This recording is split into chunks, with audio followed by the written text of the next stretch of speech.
Exit poll के नतीजे आने शुरू हो गए हैं। कुछ जो नतीजे आए हैं वो सबसे पहले आपको दिखाता हूं कि क्या कह रहे हैं एग्जिट पोल। अब जो है आपको बता दूं कि रिपब्लिक टीवी जन की बात 117 91 से 117 सीटें बीजेपी एनडीए को, महागठबंधन को 118 से 138, 5 से 8 एलजेपी को। न्यूज़ 24 सी वोटर जो है वो 116 सीट दे रहा है बीजेपी को, 120 सीट दे रहा है महागठबंधन को, 1 सीट दे रहा है एलजेपी को और 6 सीट दे रहा है। तो कादिमनी ये दूसरा है जो कि एलजेपी को 1 सीट दे रहा है। हालांकि ये थोड़ा बात पच नहीं रही है। टाइम्स नाउ सी वोटर की बात कर लेते हैं, उसमें भी 1 ही सीट था एलजेपी। लेकिन ये सबसे इंटरेस्टिंग है कि जितने भी एग्जिट पोल्स आए हैं अभी तक में सब के सब महागठबंधन को ही आगे रख रहे हैं। जी हाँ, ये एक चीज कॉमन चीज हम कह सकते हैं। कोई अभी तक इसमें जो है दूसरा कोई जो है एनडीए को नहीं दिखा रहा। हमें बताया जा रहा है कि हमारे साथ कन्हैया बेलारी जी जुड़ गए हैं और विनोद अग्निहोत्री है, सहबालदा भी हैं हमारे साथ, सहबाल गुप्ता भी हैं। सबसे पहले कन्हैया जी आपके पास, अब आप पूरे बिहार में घूम रहे थे, मैं देख रहा था आप और आपकी टीम लोगों से बातें कर रहे थे। क्या ये एग्जिट पोल सही है? एग्जिट पोल के अनुसार महागठबंधन की सरकार बन रही है? बिल्कुल बिल्कुल बिल्कुल एकदम सही है और हमको लगता है कि महागठबंधन 10 सीट और ज्यादा जाएगा। मैं 130-35 के आसपास आना चाहिए। अच्छा। लोगों का ये साफ कहना है कि नीतीश कुमार जी ने बहुत बढ़िया काम किया, लेकिन हम लोगों ने उनको मजदूरी दे दिया और मजदूरी दिया, एक बार नहीं 2-2 बार दिया। तो अब जो है जो चाहिए था वो तो दे नहीं रहे हैं। और इस लड़के ने जो एजेंडा साबित किया, लड़का कहने का मतलब तेजस्वी समझिए, तो उस एजेंडे के ही इर्द गिर्द सारी बातें हो रही हैं। और यूथ जो है वो ऐसा नहीं है कि जो कह रहे हैं माई माई माई कॉम्बिनेशन, जी नहीं, सारे जात के जो नवयुवक हैं, बेरोजगार हैं, वो कह रहे हैं कि हम लोग विश्वास करेंगे। क्यों नहीं करेंगे विश्वास? जब हम लोगों ने नरेंद्र मोदी जी पर विश्वास किया 14 में, जो उन्होंने कहा था रामराज, इनमें विश्वास करने में क्या दिक्कत है? नहीं करेंगे, फिर ये भी चले जाएंगे। तो इसलिए एकदम सही बात है, जमीन की बात है। और जो भी ईमानदारी से, देखिए हम लोगों ने 2005 में, आप जानते हैं 2010 में भी लालू प्रसाद यादव बिगड़ जाते थे, गाली देने लगते थे, लेकिन हम लोगों ने कहा कि आपका पारी समाप्त हुआ, आप चलिए। इस बार भी है वही बात। जी, सहबाल गुप्ता से हम पूछना चाहेंगे सर, ये जो एग्जिट पोल आप देख रहे हैं, आपको भी ऐसा लग रहा है जैसा यहाँ पर कन्हैया जी कह रहे हैं? नहीं, हम अभी मान करके चल रहे हैं कि एग्जिट पोल का नतीजा पर डिस्कशन करना है। एग्जिट पोल सही है कि गलत है, ये दूसरे समय होगा। अगर ये एग्जिट पोल सही है तो ये इंडिकेट कर रहा है कि बिहार एक सोशल जस्टिस सेंट्रिक पॉलिटिक्स के बियॉन्ड जा रहा है और ये शायद इकोनॉमिक सेंट्रिक पॉलिटिक्स में जाएगा। क्योंकि अगर आप सोशल जस्टिस सेंट्रिक का अगर बात कीजिएगा तो आरजेडी में आनंद सिंह भी हैं, आरजेडी में जो सहरसा के बाहुबली थे, उनकी वाइफ और उनका लड़का को भी टिकट मिला है। इसलिए सोशल जस्टिस अब एजेंडा नहीं रहा है। आनंद सिंह भी हैं सर, आनंद सिंह भी आरजेडी से लड़ रहे हैं। हाँ, इसीलिए कह रहे हैं कि सोशल जस्टिस अब एजेंडा नहीं रहा जी। अब है कि इकोनॉमिक सेंट्रिक एजेंडा हो गया है। इसमें देखना होगा कि एक जो सरप्लस बिहार में प्रोड्यूस्ड हुआ, ये सरप्लस कहाँ जा रहा है? इंडस्ट्रियल, ट्रेड या कोई दूसरा एवेन्यूज में? क्योंकि जो एम्प्लॉयमेंट जनरेशन होगा वो केवल सरकारी इन्वेस्टमेंट से नहीं होगा, क्योंकि सरकारी इन्वेस्टमेंट बहुत लगेगा, सरकार के पास पैसा नहीं है। जीएसटी का प्रॉब्लम है, जीएसटी में स्टेट को जो लाजमी मिलना चाहिए वही नहीं मिल रहा है। इसलिए और बिहार का मार्केट कितना है? 4% ऑफ द नेशनल मार्केट। इसलिए हम लोग यहाँ पर टैक्स भी ज्यादा वसूल नहीं सकते हैं। तो उस क्षेत्र में हम लोग को प्राइवेट सेक्टर इन्वेस्टमेंट के विषय में सोचना होगा, और वो ट्रिगर कैसे करें जी। अगर ये महागठबंधन की सरकार यहाँ पर अगर लैंड रिफॉर्म इंप्लीमेंट कर देता तो जितना भी फ्यूडल सरप्लस था वो इंडस्ट्री या दूसरे जगह इन्वेस्ट हो जाता। कहीं भी अगर आप हमने देखा है बाबा की लगातार इस तरह की बात हुई है। जी जी जी, आप अपनी बात खत्म कीजिए। जो जितना भी डेवलप स्टेट है, आंध्र प्रदेश, गुजरात, महाराष्ट्र, तमिलनाडु, यहाँ डेवलपमेंट हुआ है लैंड रिफॉर्म के बाद ही। हमारे यहाँ लैंड रिफॉर्म नहीं हुआ है। जी सही कहें सहबालदा, आपने सही बात कही है, लैंड रिफॉर्म की बात कही है। विनोद अग्निहोत्री को लाना चाहूंगा। विनोद अग्निहोत्री जी, जो सहबाल गुप्ता कह रहे थे कि यदि ये जो है एग्जिट पोल सही है तो महागठबंधन की सरकार बन रही है, आपकी टिप्पणी? नहीं, देखिए एग्जिट पोल उसी दिशा में जा रहे हैं जिस दिशा में हम लोग पिछले कई दिनों से बात कर रहे हैं कि महागठबंधन की सरकार बनने की सारी संभावनाएं नजर आ रही थी। जब बातचीत कर रहे थे, जो लोग बिहार से लौट रहे थे या जो बिहार में जो लोग हम लोगों के संपर्क के लोग हैं उनसे भी बात कर रहे थे लगातार, तो ये तो लग ही रहा था। जो 1-2 महीने पहले लगता था कि एनडीए का बिल्कुल क्लियर कट एज है, वो धीरे धीरे घटता गया और महागठबंधन का ग्राफ बढ़ता गया। और आज एग्जिट पोल जो बता रहे हैं, रुझान उसी तरफ लग रहा है। मुझे लगता है शायद जो कन्हैया जी कह रहे हैं, शायद कुछ सीटें और महागठबंधन को ज्यादा बढ़ सकती है। लेकिन मैं शहबाल जी की बात पे एक चीज जोड़ना चाहूंगा, उन्होंने बड़ी सही बात कही, मैं बिल्कुल सहमत हूं उनकी बात से कि निश्चित रूप से अब ये आगे की हो गई राजनीति। अब ये पोस्ट मंडल पॉलिटिक्स जो है उस दिशा में बढ़ गई है, और जो सामाजिक और सांप्रदायिक ध्रुवीकरण की राजनीति थी, कहीं ना कहीं अब आर्थिक ध्रुवीकरण की ओर जो है या आर्थिक एजेंडे पर ही पूरा चुनाव हुआ है। पूरी कोशिश की गई कि इसको 370 पर, राम मंदिर पर और इसको जो है जंगल राज पर ले आया जाए इस पूरे चुनाव को। लेकिन तेजस्वी यादव की मैं इस मामले में तारीफ करना चाहूंगा कि वो जरा भी भटके नहीं अपने मुद्दे से, और उन्होंने लगातार इस चुनाव को बेरोजगारी, पलायन, प्रवासी मजदूर और बदलाव, वो इस पर ही उन्होंने जोड़े रखा।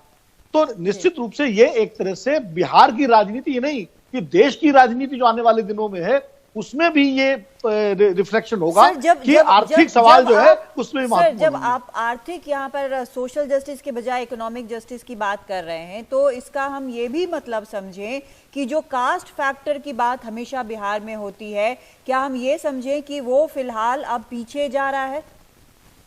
नहीं, देखिए कादम्बरी, ऐसा है हाँ। कि कास्ट जो है वो इस देश की राजनीति का सच है।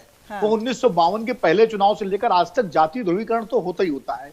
कांग्रेस के जमाने में वो ब्राह्मण, दलित और मुस्लिम गठजोड़ बनता था, और पिछड़े जो है ज्यादातर लोकदल के साथ रहते थे, समाजवादी लोग साथ रहते थे, इस तरह का। ऐसा नहीं कि जाति एकदम खत्म हो गई है, जातीय समीकरण बने हैं इस चुनाव में भी। ऐसा जब नतीजे आएंगे तो पता लगेगा जब उस हिसाब से। लेकिन मैं खासकर इसलिए पूछ रही हूँ सर, खासकर इसलिए पूछ रही हूँ क्योंकि सारे जो अभी तक जो कैलकुलेशन किए गए हैं, चाहे एनडीए का जो खासकर जो कैलकुलेशन है वो कास्ट आधारित कहीं ना कहीं लगता है, क्योंकि उनको भी अंदाजा है कि एक चीज जो तेजस्वी ने शुरू की वो क्लिक कर गया है। बिल्कुल वो क्लिक कर गया है, और निश्चित रूप से नौजवानों में खास करके वो बैरियर टूटा है। और जातीय गोलबंदियां तो हुई है चुनाव में, ऐसा नहीं टिकट भी उस हिसाब से बांटे गए हैं, लेकिन इस बार जातीय गोलबंदी प्रवेल नहीं कर रही है। इस बार आर्थिक एजेंडा जो है वो प्रवेल कर रहा है। ये एक महत्वपूर्ण बात। जी आपने सही कहा विनोद जी। यहाँ पे कन्हैया जी को लेकर आऊंगा। कन्हैया जी, आप जब घूम रहे थे तो क्या लोग आपको ये कह रहे थे कि यदि तेजस्वी का राज आता है तो क्या उनके दिमाग में वो यादव राज का कुछ भी उनके जेहन में आता है क्या, कि फिर से एक जाति हावी होने की कोशिश करेगी? मुझे ऐसा कहीं नहीं लगा। मनोरंजन ही पहले आप मेरा नाम ठीक कीजिए, भेलरी आपने लिखा है, मैं भेलारी हूँ। भेलारी मैं चाहता हूँ आपको, ये इन्होंने सुपर में लिखा है, उसको मैं ठीक कराता हूँ जी। हाँ, मुझे कहीं ऐसा नहीं लगा। देखिए तेजस्वी यादव ने कैसे अपने आप को, अपने जो 15 साल जो कहते थे, कैसे निकाला उसने, और कैसे एक परिपक्व पॉलिटिशियन की तरह, जैसे आप तो गांव के हैं, गांव में कुछ ऐसे आदमी होते हैं जो किसी को चिढ़ाते हैं और कुछ ऐसा बात बोलते हैं कि वो चिढ़ करके कुछ उल्टा सुल्टा कर दे। इन लोगों ने घेर करके उनको घेर करके तेजस्वी यादव को कुछ भी, लेकिन उसने नीतीश जी की बोली जो है गड़बड़ा गई। क्या बोले वो सही में दिल्ली में कहा जाते हैं, मैं सब जानता हूं। अरे नीतीश जी आप नीतीश जी ऐसे बात बोल रहे हैं, उनके पिताजी बेटा के लिए बेटी पैदा कर रहे हैं, बच्चे बड़े। अरे नीतीश जी ये लोगों को अच्छा नहीं लगता है, किसी को अच्छा नहीं लगता है, और खासतौर से नीतीश जी के मुंह पर। मैंने कभी, उन लोगों ने विश्वास किया, और इसने जो दिया कि 4.5 लाख तो खाली है। नीतीश जी बताएं कि 4.5 लाख जो पद खाली है, आखिर क्यों नहीं भरा उन्होंने? क्या दिक्कत थी? विधायकों का बढ़ रहा है, मंत्रियों का बढ़ रहा है, बहुत सारा कुछ हो रहा है। आपको शराबबंदी से 22,000 करोड़ का एक पैरेलल व्यवस्था बन गई अवैध शराब की, बहुत कुछ हो रहा है, आप क्यों नहीं दे पाए? तो लोगों ने विश्वास किया। उसके अलावा उसने कहा कि किसानों के बारे में जो कहा, आंगनबाड़ी के बारे में उसने कहा, टीचरों के बारे में उसने कहा, लोगों ने विश्वास कहा। कन्हैया जी, सिर्फ इसमें एक छोटा सा सवाल इसमें कि ये सारा जो ध्यान है, जो सारा क्रिटिसिज्म है, सिर्फ नीतीश कुमार का क्यों? क्योंकि डबल इंजन की सरकार तो बोली जाती है, तो दूसरा वाला इंजन कहाँ है? अरे ड्राइवर न बैठता है तो उससे में गाड़ी एक्सीडेंट करेगा या ठीक चलाएगा? ड्राइवर कौन है? नीतीश कुमार उस ड्राइवर न है, इसलिए उनको। और सबसे बड़ी बात है, एक देखिए और है, तेजस्वी का जो बनाना, जिस तरह से शुरू से टिकट बंटवारे से लेकर के महागठबंधन में जो लग रहा था कि ये हमारे लिए नहीं है, जैसे उपेंद्र कुशवाहा हो, हम हो और वीआईपी हो, तो वो क्या कर रहे हैं ये सब पता था, तो उनको किनारे कर दिया, सबके बनाया, सही किया, और ये रहा। इसीलिए जो है एकदम, हाँ क्या कुछ पूछ रहे हैं आप? एकदम आपने सही कहा है कन्हैया जी, आप पूरा घूमे हैं एकदम, पूरा आपको आइडिया है। सहवाल जी के पास जाऊंगा। सहवाल जी, आप एक अल्टरनेटिव मॉडल की बात कर रहे थे, क्या बिहार में इंडस्ट्री अभी तक जो नहीं आई है, क्या कितनी बड़ी चुनौती होगी नई सरकार के लिए रोजगार पैदा करना? हम समझते हैं कि तेजस्वी जी जिस ढंग से सबको बांट रहे हैं कि हम इसको बढ़ा देंगे, उसको बढ़ा देंगे, हम नहीं समझते कि इनके लिए संभव होगा। हाँ, एक दूसरी बात है कि वो एम्प्लॉयमेंट के एजेंडा पर इलेक्शन शायद जीत जाएंगे, मगर उसको इम्प्लीमेंट करना बहुत डिफिकल्ट होगा। और बिहार में 2 तरह का प्रॉब्लम है। एक तो सेंट्रल रेवोल्यूशन, हम लोग को करीब 70% गवर्नमेंट ऑफ इंडिया से आता है फाइनेंस कमीशन के थ्रू, और बाकी हम लोग को डेवलप करना पड़ता है, जुटाना पड़ता है लोकल इससे। तो इसमें बहुत डिफिकल्ट होगा इसको इम्प्लीमेंट करना। मगर ये जरूर इसमें हम लोग को देखना होगा कि लैंडलॉक्ड स्टेट होने के बावजूद भी हमारे यहाँ बहुत सा चीनी मिल था। मान लीजिए ऑयल रिफाइनरी है, ऑयल रिफाइनरी के साथ अगर पेट्रोकेमिकल हो जाए तो ह्यूज एम्प्लॉयमेंट का स्कोप हो जाएगा।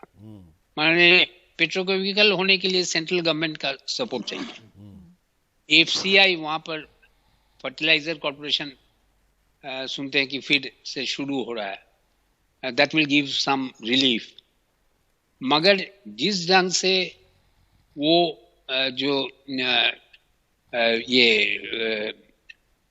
जो टीचर्स का सैलरी इक्विवेलेंट करने जा रहे हैं स्कूल टीचर्स का, या कई तरह का उन्होंने अनाउंसमेंट्स किया है जी। इस तरह से करना नहीं चाहिए, क्योंकि आप जब पावर में आ जाइएगा आपको इम्प्लीमेंट करना होगा।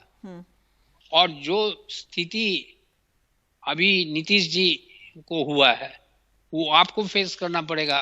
बिल्कुल बिल्कुल सर, आप सही कह रहे हैं। और लेकिन विपक्ष का शायद यही एक फायदा होता है कि आप अटैक कर सकते हैं, बोल सकते हैं, वादे कर सकते हैं, यही एक बड़ी चीज फायदा विपक्ष का होता है। सर वापस आएंगे इस चर्चा पर, आपसे बात करेंगे, एक ब्रेक लेते हैं।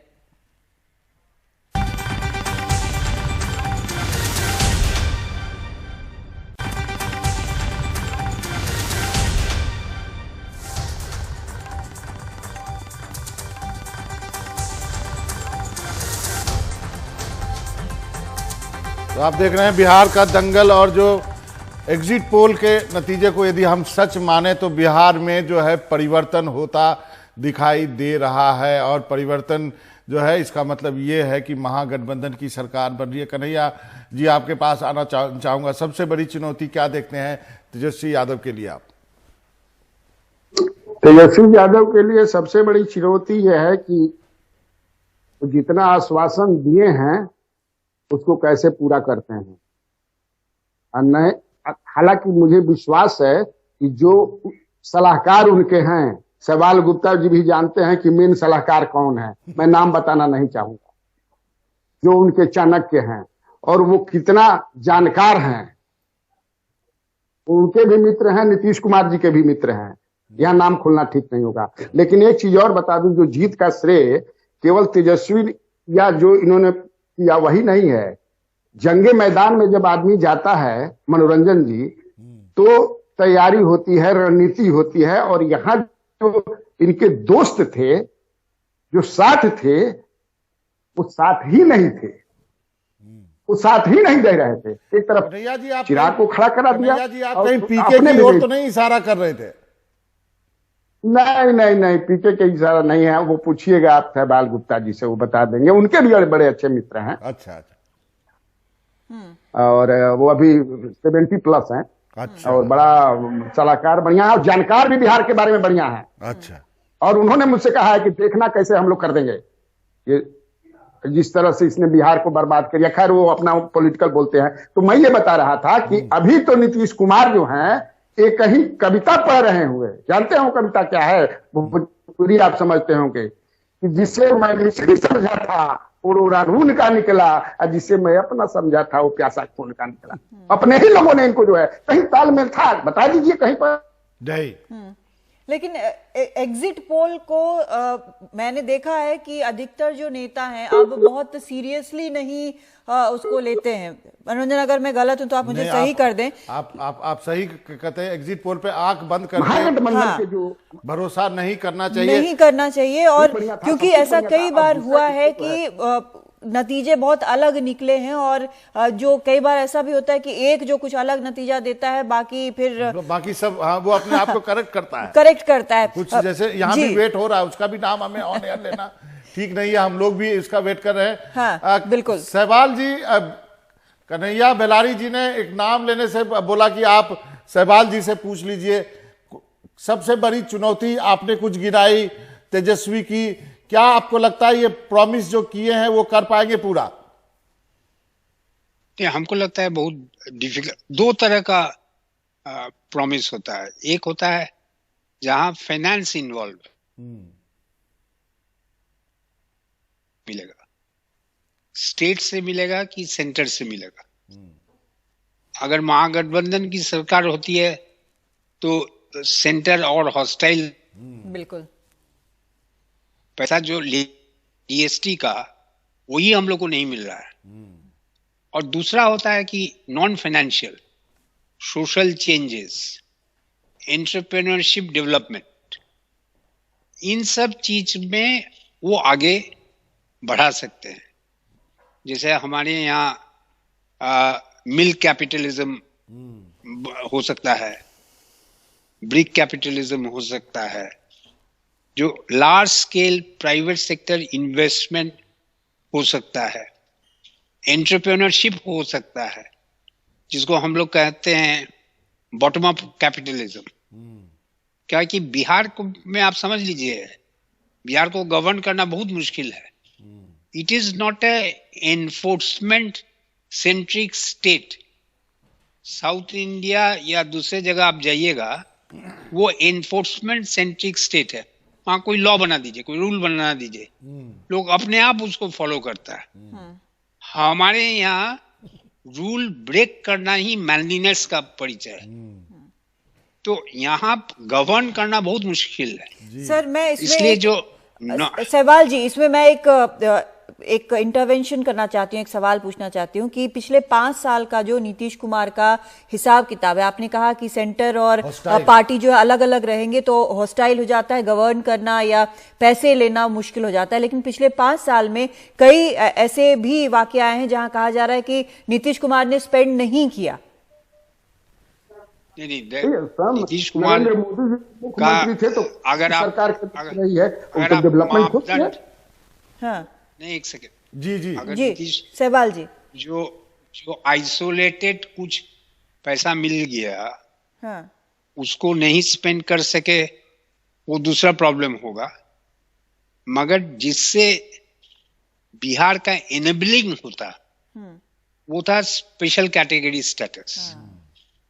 स्पेशल कैटेगरी स्टेटस से क्या होता, यहाँ के लोग यहाँ पर इन्वेस्टमेंट चाहे बिहारी लोग इन्वेस्ट करते या बाहरी लोग आकर के इन्वेस्ट करते टैक्स कंसेशंस के चलते, ये एनेबलिंग होता बिहार का। ये सेंट्रल गवर्नमेंट नहीं किया, प्रॉमिस करने के बावजूद भी। ठीक है, इम्पोर्टेंट है कि आप सोसाइटी को किस ढंग से एनेबल कर रहे हैं। सही कहा। यहाँ पर बिलारी जी ने कहा कि भाई कास्ट है, कास्ट बिहार का प्रॉब्लम ज्यादा है, क्योंकि यहाँ सब नेशनलिज्म नहीं है, यहाँ उपराष्ट्रीयवादी नहीं है, यहाँ कोई बिहारी नहीं है, यहाँ दो आइडेंटिटी है, इधर नेशनल आइडेंटिटी और कास्ट आइडेंटिटी। जी तो सब नेशनल आइडेंटिटी होने से क्या होता है कि सेंस ऑफ बिलोंगिंग होता है। सही कहा सहवालदा, माफी चाहता हूं आपको रोक रहा हूं, एक विनोद अग्निहोत्री साहब से कमेंट लूंगा कि यहाँ सबसे बड़ी चुनौती जो सहवाल गुप्ता जी गिना रहे हैं, विनोद जी आपको लगता है ये भारी पड़ने वाला, इतने जो वादे कर दिए हैं तेजस्वी ने? नहीं, वो आर्थिक चुनौती तो निश्चित रूप से है, उसको तो हम सब मान रहे हैं, लेकिन एक और चुनौती है जिसका जिक्र मैं करना चाहूंगा, वो है राजनीतिक और सामाजिक चुनौती। क्या होता है, जो तेजस्वी यादव जिस जनाधार वर्ग के नेता हैं, जिसका वो प्रतिनिधित्व करते हैं, मूल जो उनका जनाधार वर्ग है, वो इंपावर्ड होने के बाद कहीं वो जिस अराजकता की ओर न बढ़ जाए, इस पर भी लगाम लगाना पड़ेगा उनको। ये बहुत वैलिड, उत्तर प्रदेश और बिहार में जो है ये बहुत मतलब जो है आम बात है। हाँ। कि जब मुलायम सिंह यादव की सरकार आती है तो उनका जनाधार वर्ग एकदम एक्टिव हो जाता है। हाँ। ये चुनौती तेजस्वी यादव के सामने जरूर होगी। ये सबसे बड़ा पॉइंट सर ये यही बहुत है, बड़ा क्योंकि जिसका अगर ये पॉइंट अगर हैंडल नहीं होता है तो बाकी जो आर्थिक बाकी चीजें तो चलती रहेंगी। बात हो रही है वो गड़बड़ाएगा। आपने 10 लाख का वादा किया है, 5 लाख नौकरी दे देंगे तो भी लोग मान जाएंगे। लेकिन ये बहुत बड़ा सवाल है जिससे आपकी एक छवि बनेगी या बिगड़ेगी। आपने सही कहा विनोद जी, इसी बात पर चर्चा करेंगे। अभी एक छोटा सा ब्रेक लेते हैं। बेलारी जी आपके पास आऊंगा, जो पॉइंट आउट विनोद अग्निहोत्री जी ने किया, हालांकि आपने मेरे इसी सवाल पे मना किया था, लेकिन फिर चर्चा करेंगे। एक छोटा सा ब्रेक लेते हैं।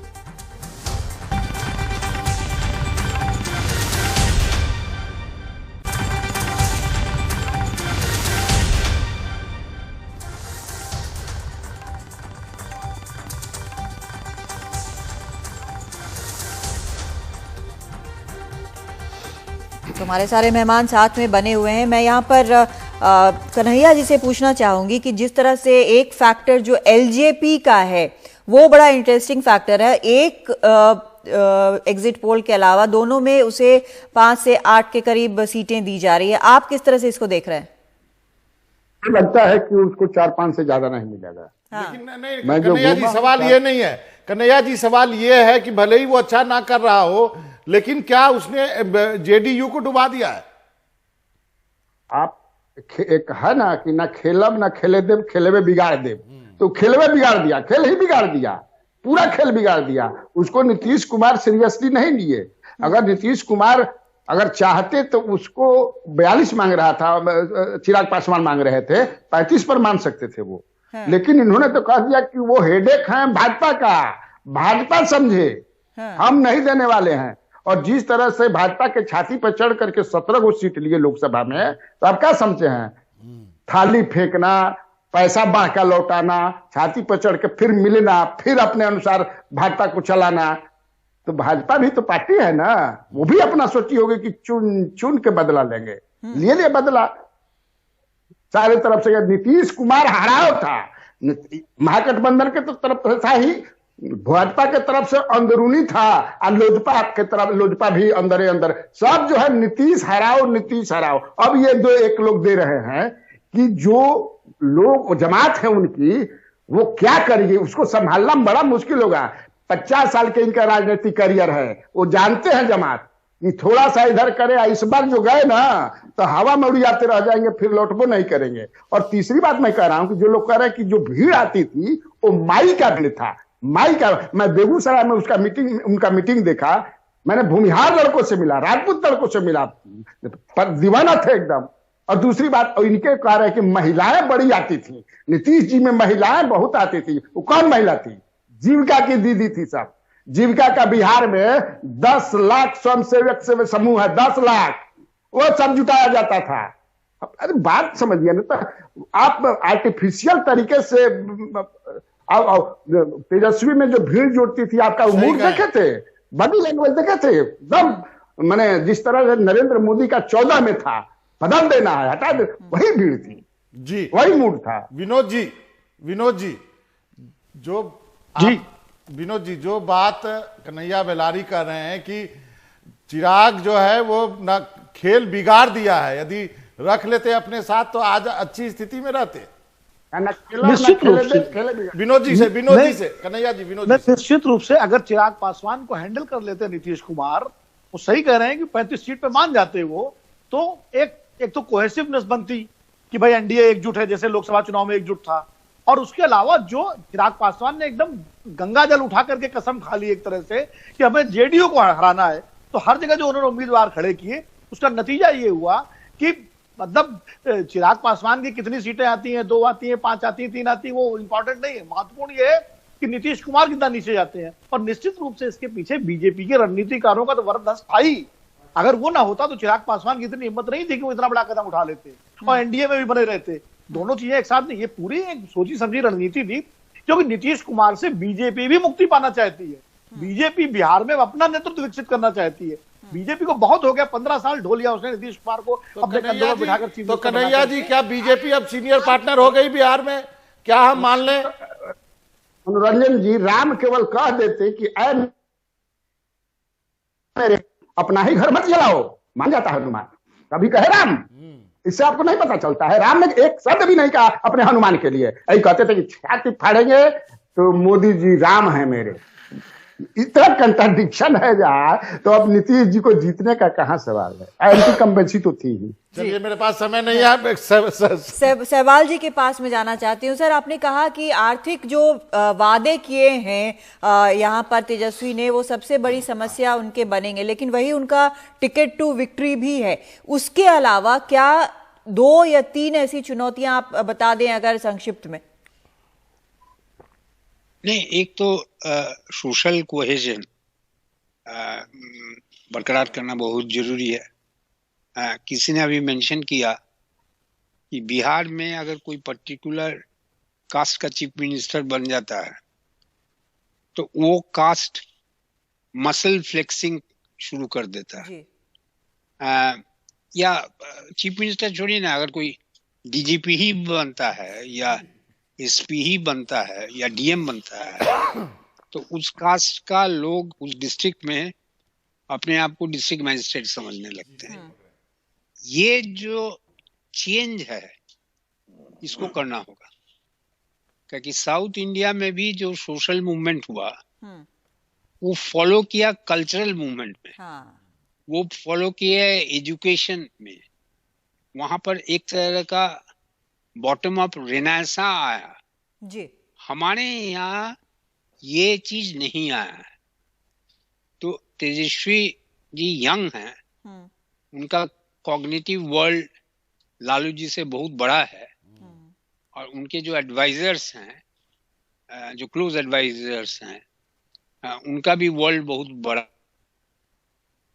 कौन है एडवाइजर? सवालदा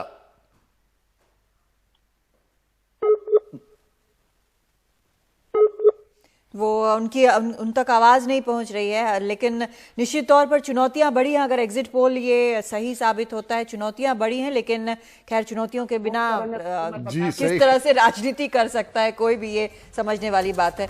एक ब्रेक सब मेहमानों को का शुक्रिया अदा करते हैं। और जैसे ही मैंने सवाल पूछा एडवाइजर का, वो सहवालदा का कनेक्शन ही फ्रीज कर गया। चलिए अब एक छोटा सा ब्रेक लेते हैं। आप सबका बहुत बहुत धन्यवाद।